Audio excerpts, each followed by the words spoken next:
¿Sabías que la contestación de la demanda no es un simple trámite, sino la pieza con la que la autoridad construye toda su defensa en el juicio contencioso administrativo? Si la persona demandada falla aquí, puede perder el caso antes de que el tribunal entre al fondo. Hoy desglosamos a fondo el artículo 20 de la Ley Federal de Procedimiento Contencioso Administrativo, reformado en 2026, y verás por qué cada fracción es un peldaño que no puedes saltarte.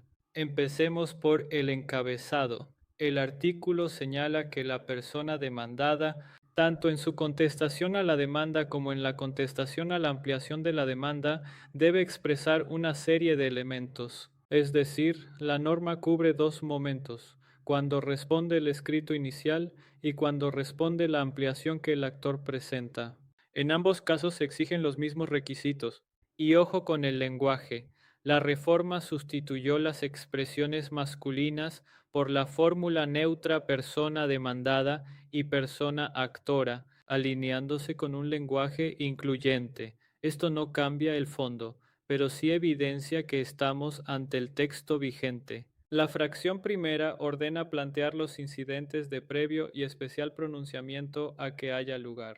¿Qué significa esto en la práctica? Que existen cuestiones procesales que deben resolverse antes de continuar el juicio, como la incompetencia por materia, la acumulación de juicios, la nulidad de notificaciones, la recusación por impedimento, la reposición de autos o la interrupción por muerte o incapacidad. Si la autoridad detecta alguna de estas situaciones, debe promoverla desde la contestación, porque son obstáculos que condicionan la marcha correcta del procedimiento.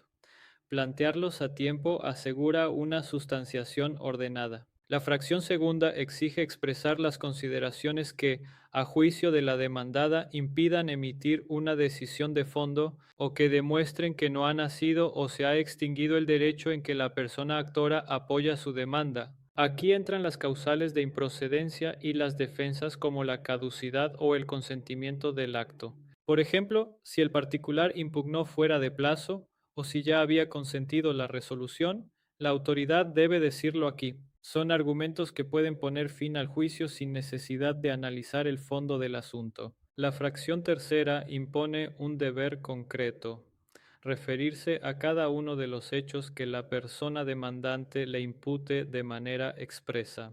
Debe afirmarlos, negarlos, expresar que los ignora por no ser propios o exponer cómo ocurrieron realmente. Esto es decisivo porque de la postura frente a los hechos depende la fijación de la litis, es decir, qué va a discutirse realmente en el juicio. Un silencio o una respuesta evasiva puede tener consecuencias procesales adversas para quien contesta. De la fracción cuarta a la quinta se concentra la defensa argumentativa.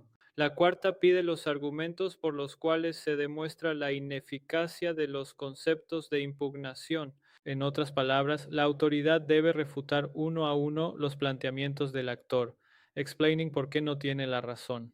La quinta agrega los argumentos para desvirtuar el derecho a indemnización que solicite la persona actora. Si el particular pide ser indemnizado, la demandada debe exponer todas las razones por las que esa indemnización no procede. No basta negar, hay que argumentar. Las fracciones sexta y séptima cierran con la prueba. La sexta ordena ofrecer las pruebas que correspondan. La séptima añade una regla y una consecuencia muy importantes. Si se ofrece prueba pericial o testimonial, deben precisarse los hechos sobre los que versará y señalarse los nombres y domicilios de las personas peritas o testigos. La advertencia es categórica. Sin estos señalamientos, dichas pruebas se tendrán por no ofrecidas.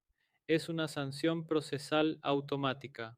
Un detalle práctico relevante: cuando el actor niega conocer el acto impugnado, la autoridad está obligada a exhibir tanto el acto como su constancia de notificación al contestar, para que el particular pueda combatirlo en la ampliación. Y si hay dudas sobre la firma del escrito inicial, la demandada puede ofrecer una pericial en grafoscopía. Ahora la clave del artículo en 3 pasos. Primero, la contestación es la oportunidad para defenderse y debe presentarse tanto frente a la demanda como frente a su ampliación. Segundo, hay un orden lógico. Primero las cuestiones procesales e incidentes, luego las causales que impiden el fondo, después la postura sobre los hechos, enseguida la refutación de conceptos e indemnización, y finalmente las pruebas. Tercero, las omisiones cuestan. No señalar datos de peritos o testigos hace que la prueba se tenga por no ofrecidas. En resumen, el artículo 20 convierte la contestación en una defensa estructurada y completa. Cada fracción cumple una función y descuidar cualquiera de ellas debilita la posición de la autoridad demandada. Si este desglose te resultó útil, suscríbete a Academia de Amparo y Derecho, activa la campana y comparte el video con quien estudia o litiga en materia administrativa. Nos vemos en el siguiente análisis a fondo.